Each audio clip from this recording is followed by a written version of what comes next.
Previous year paper को solve करेंगे।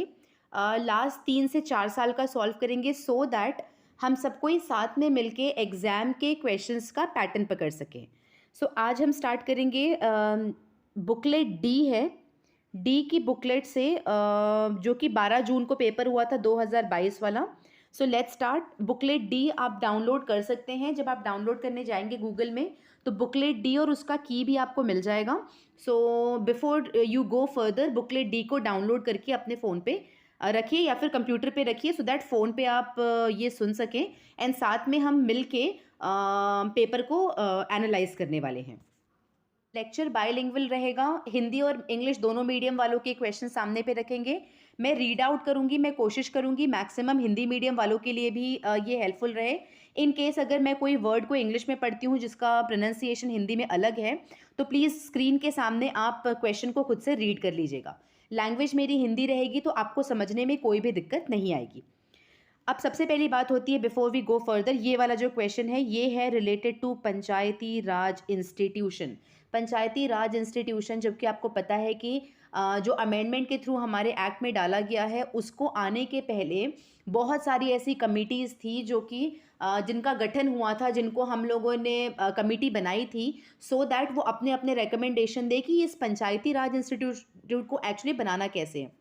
देखेंगे टाइम एंड अगेन पिछले आई थिंक 5 से 10 साल का पेपर आप देख लीजिए। हार्डली 1 या 2 साल छूटा होगा। 7 आउट ऑफ 10 ईयर्स में आपको ये कमेटी के बारे में पूछा है। तो सबसे पहला टास्क एक कॉपी ले लीजिए, एक पेन ले लीजिए, वहाँ पे मोस्ट इंपॉर्टेंट टॉपिक्स की लिस्ट बनाते चलिए। तो पहला लिस्ट होगा पंचायती राज इंस्टीट्यूशन से रिलेटेड कमेटी। ठीक है, और इस वाले का आंसर है option number B.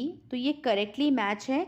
One Balwant Rai committee is 1957, Ashok Mehta committee 1977, Singhvi committee LM Singhvi committee 1986 and PK Thungon committee है 1988 में।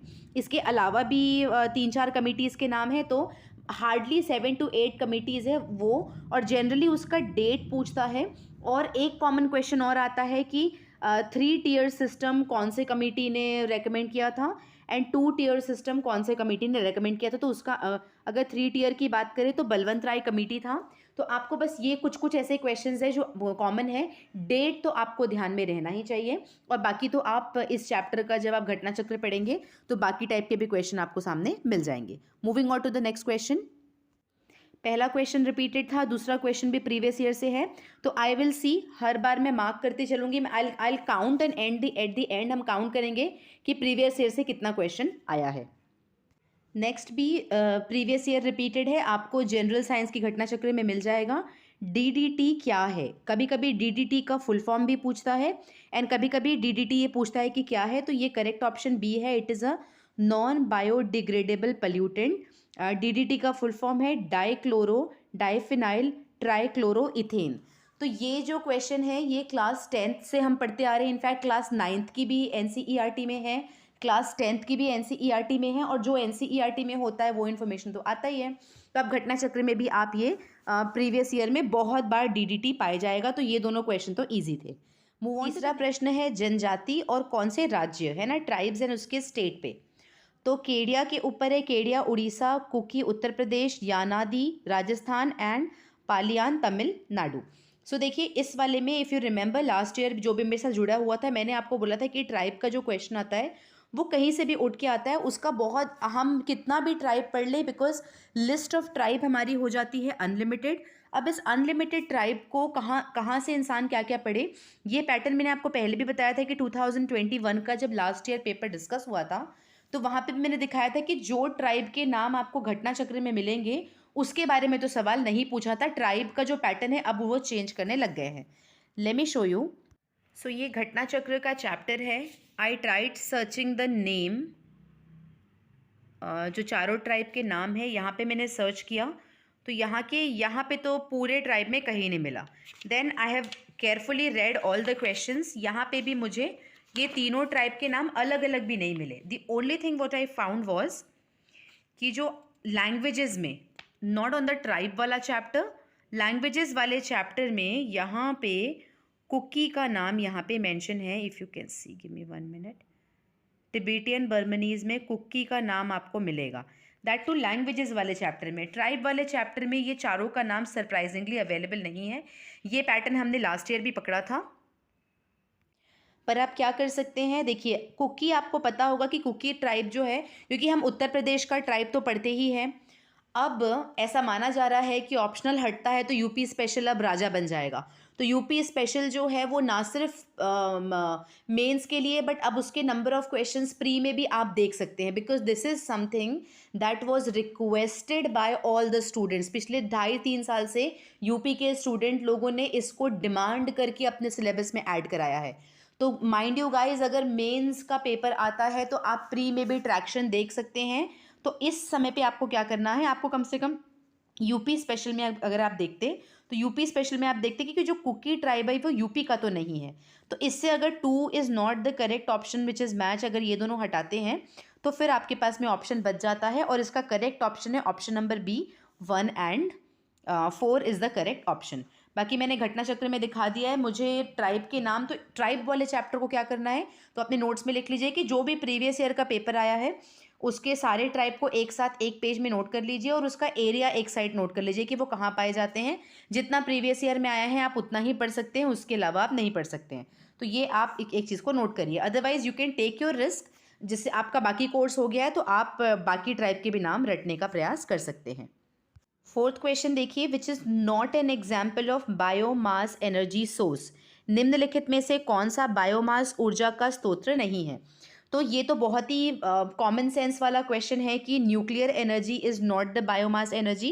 तो ये प्रीवियस ईयर में भी आप देख सकते हैं, but this is something very common. I think इसमें से जो भी मिस्टेक करेगा वो आप देख लीजिए, दैट मीन्स आपका बेस बहुत हिला हुआ है। बहुत ईजी क्वेश्चन था। Move on to the next one.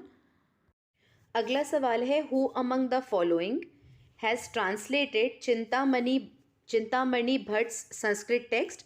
किसने चिंतामणि भट्ट द्वारा रचित संस्कृत ग्रंथ सुख सप्तति को पर्शियन में ट्रांसलेट किया है, और उसके बाद ट्रांसलेट करने के बाद में उसका नाम रखा गया है टूटीनामा। तो इसका करेक्ट ऑप्शन है option number D, Khwaja Ziauddin Nakshbandi. So ये question I don't know from where I have read, because Tutinama काफ़ी फेमस बुक है, और ये पर्शियन में कन्वर्टेड था, ये नॉलेज मुझे थी। प्रॉबेबली ये NCERT में दिया हुआ होगा। I am not able to find the source. Ghatna Chakra की एट द फ्रंट मैंने जितने भी लिटरेचर वाले चैप्टर थे वहाँ ढूंढने की कोशिश करी, I was not able to find it. So but ये जो क्वेश्चन है ये कहीं ना कहीं तो प्रीवियस ईयर में मैंने पढ़ा था, because I was able to mark it correctly in the exam, I remember it, but इसका सोर्स अभी I am not able to find. अगला सवाल भी रिपीटेड क्वेश्चन है कि जो ऑडिट रिपोर्ट है CAG की, comptroller and auditor general of India, that is Bharat के नियंत्रक महालेखा परीक्षक का जो ऑडिट रिपोर्ट होता है वो कौन एग्जामिन करता है। तो ये हर जगह पे मेंशन है, प्रीवियस ईयर में बहुत बार आया हुआ है। Option number C is the correct answer. ये क्वेश्चन हमने करंट अफेयर्स वाले सेक्शन में डिस्कस किया है कि स्टेट का फर्स्ट, और हमने यहाँ पे बता ही दिया था कि जब भी कोई भी फर्स्ट होता है तो फर्स्ट हमारे लिए हमेशा इम्पॉर्टेंट होता है। एंड ये जो अपना डिजिटल वाटर बैंक एक्वेरियम था, ये इसका जो करेक्ट आंसर था वो है कर्नाटका, ऑप्शन नंबर डी। ये इसका रेफरेंस आपको, the question was given in दृष्टि की बुक में, ये इसका रेफरेंस था। नेक्स्ट है कि India smart city award contest जो 2020 में लिखा गया था, कराया गया था, बट उसका रिजल्ट अप्रैल 2022 में आया था। ये बहुत ज़्यादा न्यूज़ में था, और करंट अफेयर्स वाले में हमने इसे डिस्कस किया हुआ है। तो इसका करेक्ट ऑप्शन जो कि आयोग की जो की आई है उससे है ऑप्शन नंबर बी। और ये मैंने बताया ही था, क्योंकि जनरली इंदौर को हम क्लेनिनेस से जोड़ते हैं, बट इंदौर को ये कल्चर में था, इसलिए फिर वो इसका मैंने नोट्स बनाया था। And I remember Tirupati also, because Tirupati Krishna से रिलेटेड है, तो समथिंग रिलेटेड टू माई इष्ट मैं हमेशा याद रखती हूँ। तो ये that was related to social aspect, तो ये दोनों मुझे पता था। I did not remember the governance in urban environment, मगर ये दोनों चीज़ें पता होता, इसलिए I was able to reach to the right answer. अगला सवाल फार्म सब्सिडीज़ को लेके है। तो फार्म सब्सिडीज़ हमें पता है कि 2 टाइप की होती है, एक तो होता है डायरेक्ट, एक तो होता है इनडायरेक्ट। डायरेक्ट सब्सिडीज़ वो होती है जो कि कैश फॉर्म में हम प्रोवाइड करते हैं, जैसे कि लोन वेवर हो गया, या फिर कोई भी फूड सब्सिडीज़ हो गए, है ना। तो ये सब हम जो कैश के फॉर्म में, PM किसान is also a direct subsidies. तो ये अगर डायरेक्ट सब्सिडीज़ वो होते हैं जो कैश के फॉर्म होते हैं, इनडायरेक्ट सब्सिडीज़ इनडायरेक्ट तरीके से दिए जाते हैं जो कि नॉन कैश फॉर्म होता है, यही बेसिक डेफिनेशन होता है। उसके बाद में इनपुट सब्सिडी जो देते हैं इंडिया में वो इनडायरेक्ट होता है, तो ये तो ऑप्शन करेक्ट है। Reduction in the power and irrigation bill offer to farmer fall under direct farm subsidy, तो ये ऑप्शन करेक्ट है बिकॉज जब आप बिल में रिडक्शन करते हैं तो बिल में रिडक्शन करने से आप उनको कैश ट्रांसफ़र, कैश के रूप में वो चीज़ें होती है, that is a form of direct cash. अब इसमें से ऑप्शन नंबर 1 करेक्ट है। अब अगर आप थर्ड एंड फोर्थ को देखेंगे तो सबसे पहले तो ये बोल रहा है, फोर्थ वाला देख लीजिए। फोर्थ में बोल रहा है all subsidies by government of India fall under indirect. अब ऑल तो है नहीं, पीएम किसान आपको पता ही है, तो एक्सट्रीम वाला ऑप्शन नंबर 4 निकल जाता है। उसके बाद में agriculture provision of WTO allow direct farm subsidy and it prohibit indirect, तो ये तो WTO के बारे में हमने पढ़ा ही है कि थर्ड वाला भी गलत है, तो अगर हम एलिमिनेट कर दें तो we will reach to the right answer. Environment protection act कब हुआ था? तो ये एनवायरमेंट प्रोटेक्शन एक्ट जो था वो 1986 में पारित किया गया था। ये तो प्रीवियस ईयर में बहुत बार पूछा है। So out of 10 questions we have discussed, barring question number 3 and question number 5, उसमें भी वो टूटीनामा वाला मुझे सोर्स नहीं मिला, अदरवाइज मैंने ये क्वेश्चन को देखा है but I am not able to find, इसलिए मैं यहाँ पे एक्सक्लूड कर रही हूँ। Barring these 2 questions all the questions, और इसमें 7 और 8 तो करंट अफेयर्स के हो गए, तो करंट अफेयर्स वाले आपके बुकलेट में मिल जाएंगे।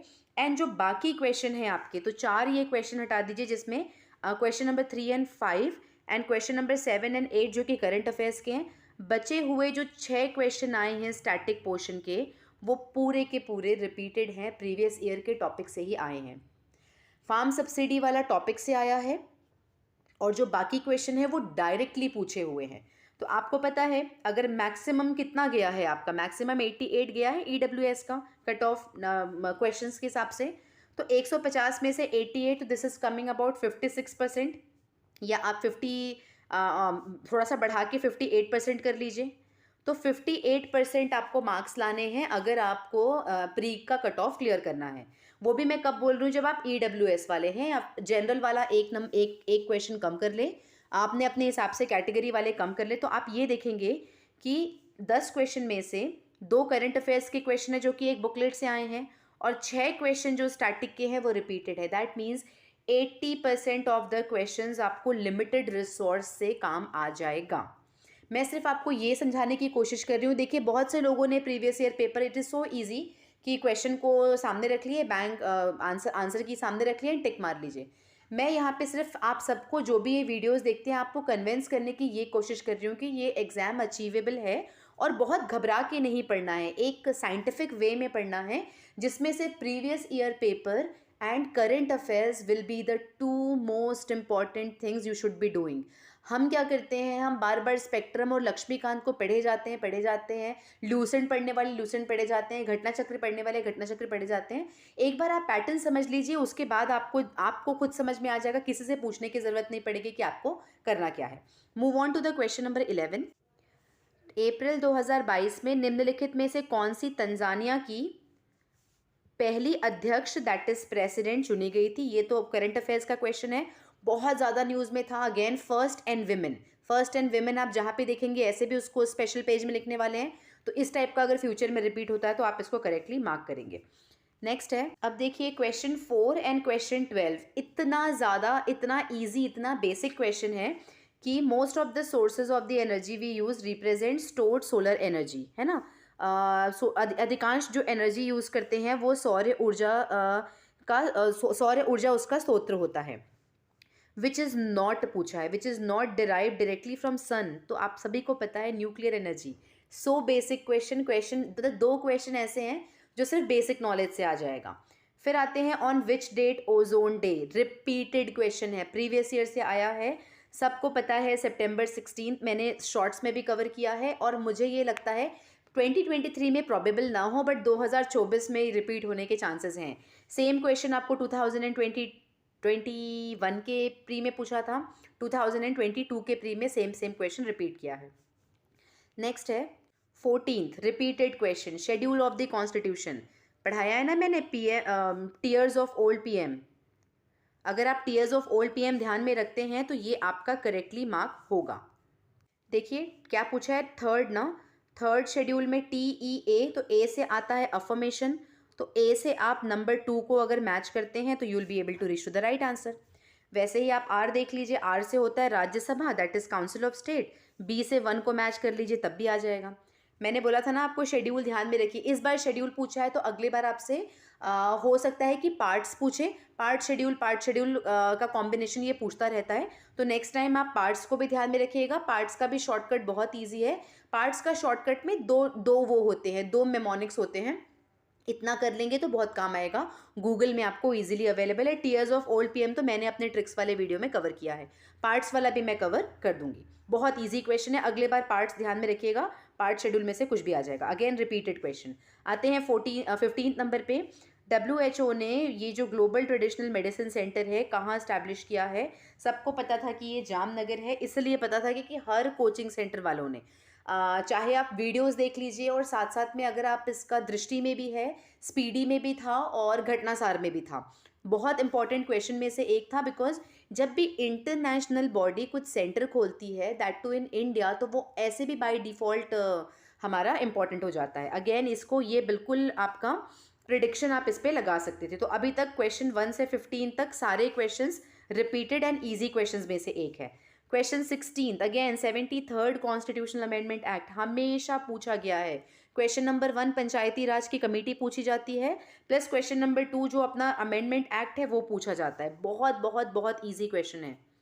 थोड़ा सा लॉजिक लगाना है कि 73rd अमेंडमेंट एक्ट जो था वाटर शेड मोमेंट था in the history of local self government. ऐसा क्यों हुआ था? बिकॉज लोकल सेल्फ गवर्नमेंट को कॉन्स्टिट्यूशनल स्टेटस मिला था। ऑफ कोर्स असर्शन और रीजन एक दूसरे का एक्सप्लेनेशन है ना, reason is the correct explanation of assertion.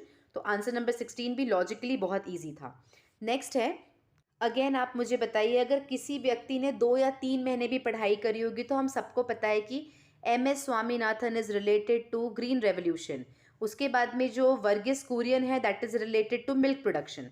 तो अगर आप A को 3 से मैच करते हैं तो आप ऐसे भी करेक्ट ऑप्शन पे पहुंच जाएंगे। अगर आप C को 2 से कनेक्ट करते हैं तो करेक्ट ऑप्शन पे पहुंच जाएंगे।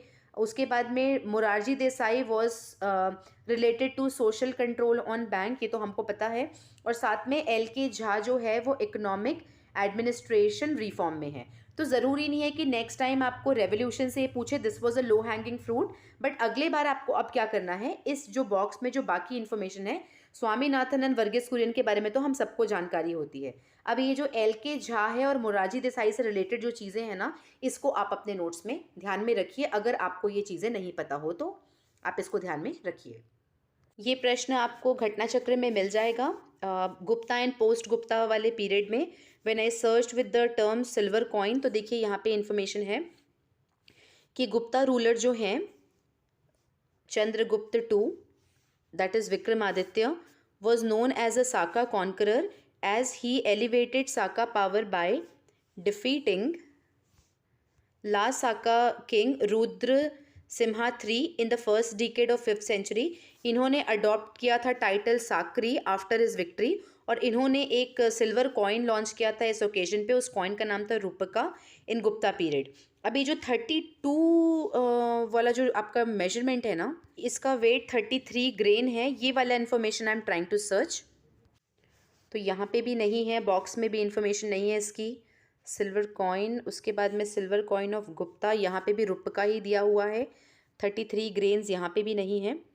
लेट्स सी, फिर उसके बाद में तो गजनवी डायनेस्टी आ गई है, उसके बाद तो आपको सिल्वर कॉइन का गुप्ता वाले से उतना ही इन्फॉर्मेशन था।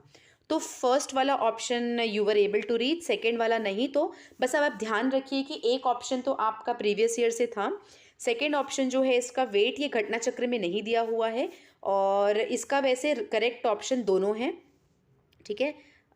शक विजय के संदर्भ में सबसे सबल प्रमाण कहाँ से मिलता है? तो रजत मुद्राएं से।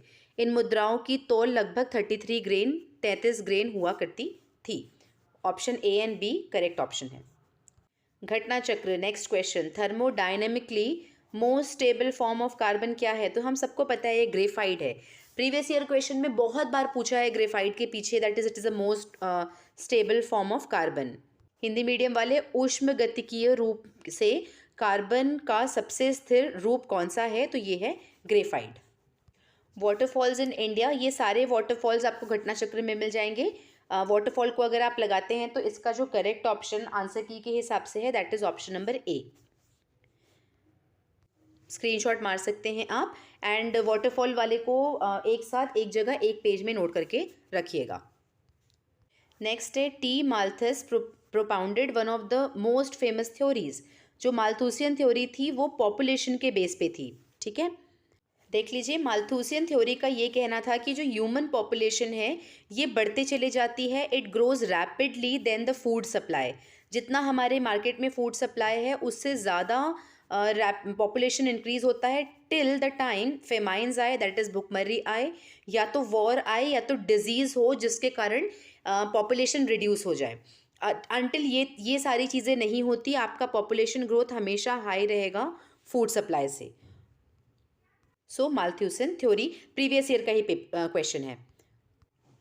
सो लास्ट 11 क्वेश्चन में, that is between question number 11 से क्वेश्चन नंबर 21 में, क्वेश्चन नंबर 12, एक सेकेंड, 11 से 21, question number 12 and question number 15 आपका करंट अफेयर्स है। दैट टू बहुत ईजी वाले करंट अफेयर्स थे, ठीक है। उसके बाद में क्वेश्चन नंबर 18 जो है वो शार्क वाला, उसमें ये वाला आपका प्रीवियस ईयर से है, ये वाला इन्फॉर्मेशन घटना चक्र में नहीं है।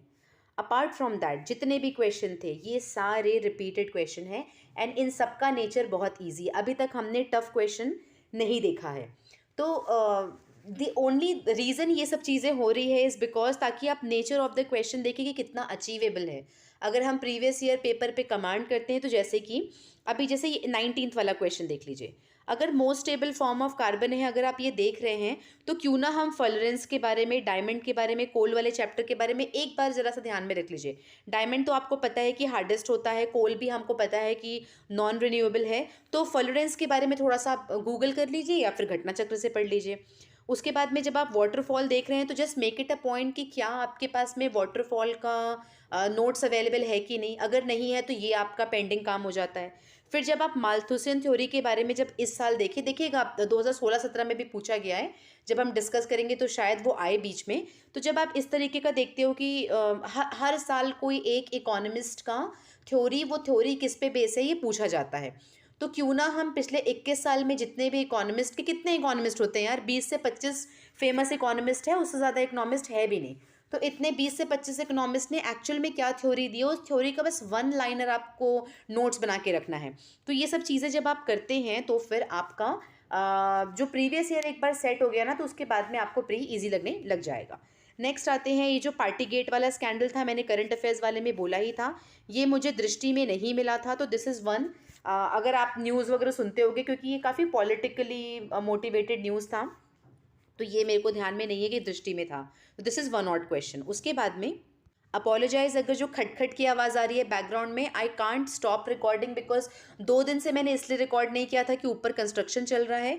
आई थिंक वो लंबे समय तक चलेगा, तो आप जो बैकग्राउंड की नॉइज़ आ रही है please bear with me.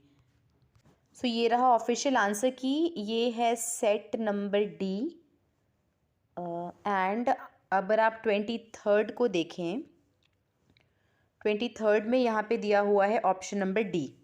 Can you see that? 23rd option number D.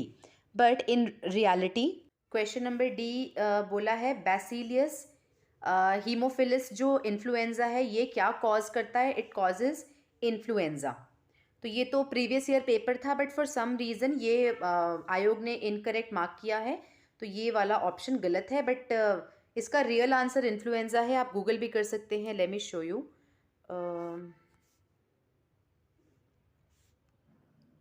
देख लीजिए, बैक्टीरिया सॉरी बैसिलियस हेमोफिलस ये एक इन्फ्लुएंजा है, एंड वूफिंग कॉप से इसका रिलेटेड नहीं है। अगर हम वूफिंग कॉप देखें तो वूफिंग कॉफ ये भी एक बैक्टीरियल डिजीज़ है, बट इस बैक्टीरियल का नाम है बोर्डेटेला परट्यूसिस, ठीक है। नॉट जो हमारे क्वेश्चन में दिया हुआ है बैसिलस हेमोफिलस से वूफिंग कॉफ का कोई लेना देना नहीं है, और इसलिए आयोग ने इसको इनकरेक्ट किया है। नेक्स्ट है 24th, which of the following is not a greenhouse gas. Again याद रखिए question number 3, question number 12 and then question number 24, सब कुछ एकदम जेनेरिक क्वेश्चन है ना। और ऑप्शन इसका तो हमको पता है कि argon is not a greenhouse gas.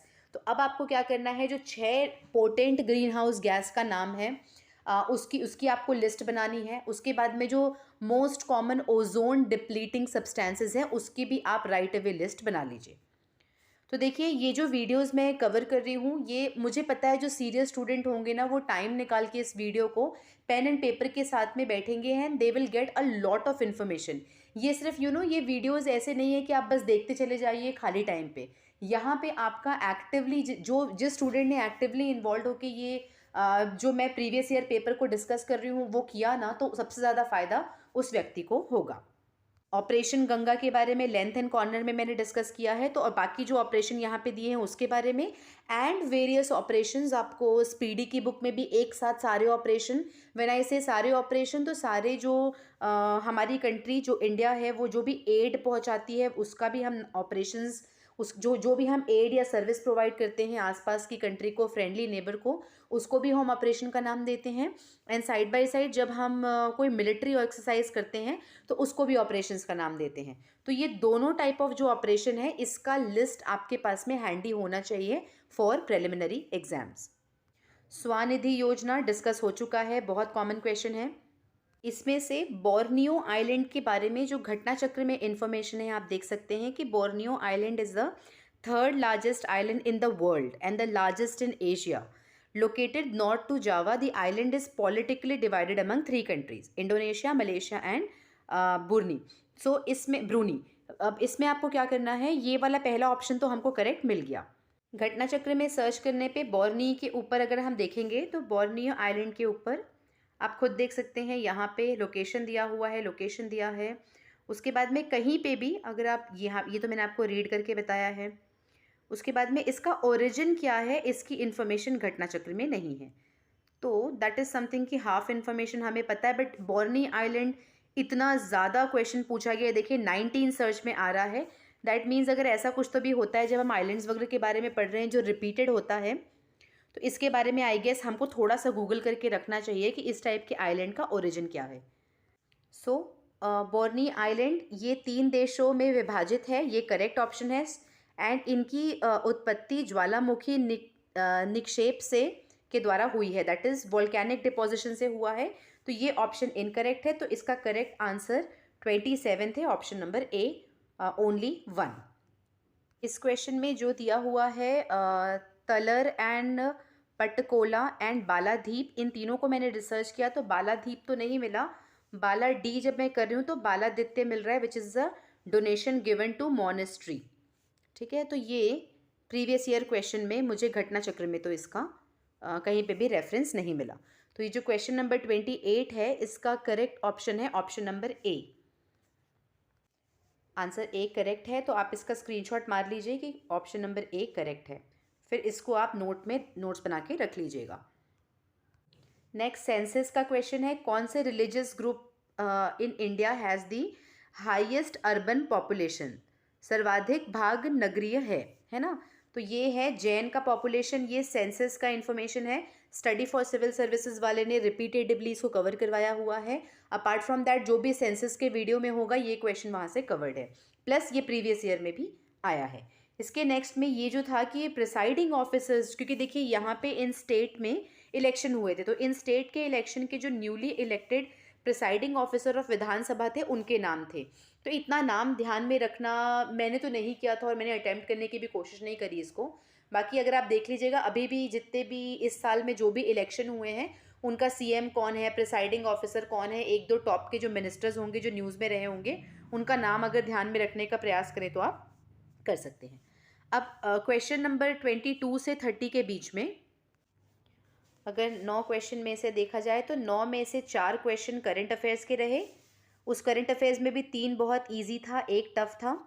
ठीक है, एंड जो 5 स्टैटिक क्वेश्चन है उसमें से 3 क्वेश्चन बिल्कुल प्रीवियस ईयर हूबहू रिपीटेड है और इसमें से 1 आयोग ने गड़बड़ कर दिया और 2 का आंसर बिल्कुल प्रीवियस ईयर। एक तो नॉन रिन्यूएबल एनर्जी रिसोर्स वाला था, सेंसस वाला था। इसके बाद में जो 2 क्वेश्चन है उसमें भी बोर्नी आइलैंड के लिए बोर्नी आइलैंड का हाफ पार्ट ईजी था एंड वो ड्यूटी वाला कहीं पे मुझे नज़र नहीं आया, तो 1 वॉज अननोन। तो अभी भी हम अननोन की बात करें तो 9 क्वेश्चन में से 3 को ही हम अननोन बोल सकते हैं, बाकी 6 क्वेश्चन ईजी और नोन में अभी तक इसका रेशियो बना हुआ है। So that's all for today's video. Hopefully हम आज हमने 30 क्वेश्चंस कवर किए हैं। नेक्स्ट वीडियो में will try to cover minimum of 50 to 60 question, ताकि जल्दी से जल्दी ये वाला सीरीज़ कंप्लीट हो जाए। अगर आप लोग को फेयर आइडिया लग गया है कि how to analyse the paper, तो वीडियो के लिए वेट मत करिए। बट अगर आप वीडियो भी देखेंगे तो नुकसान कुछ नहीं होगा, because in this way you and I both are actually using our minds in order to analyse the paper. तो दो लोग जब इस दिमाग लगाते हैं तो कुछ ना कुछ अच्छा ही होता है। सो बट देन नेक्स्ट वाले में I try to cover 50 to 60 questions. The reason मैं बहुत लंबे वीडियोस नहीं बना पाती बिकॉज अपलोड का दिक्कत होता है। So I have to keep the video in certain length. So next video में हम आगे का पेपर कवर करेंगे। बाय नाउ आप देख सकते हैं कि 70% ऑफ द क्वेश्चंस आपके या तो रिपीटेड हैं या तो इजी करंट अफेयर से आया है। और हमारा टारगेट क्या है, हमें हमें अपना कट ऑफ से थोड़ा ऊपर रहने के लिए हमें 60% पे खड़ा रहना है। तो अभी भी पेपर अभी तक यहाँ तक जितना हमने डिस्कस किया है, पेपर ईजी फॉर्म में ही है। So I will see you in the next video.